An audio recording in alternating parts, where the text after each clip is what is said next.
শুভ সকাল। দেখতেছেন যে মসজিদের পুকুরটা, ওই যেটা মসজিদ সেটা পুকুর।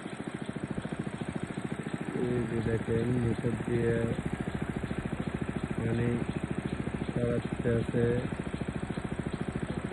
অল্প পানি। পুকুরটা অত বেশি গভীরতা না, তারপরে লম্বা অনেক, ওই তুলনায় কিন্তু মাছ অনেক কম।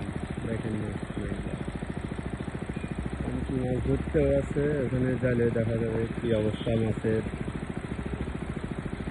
এই যে একটা দেখেন, এই যে কি অবস্থা আছে, বাকিটা দেখাবো।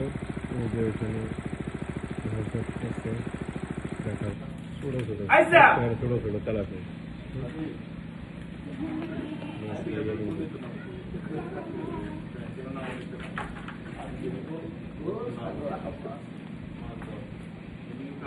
কর্মচারী আছেন যে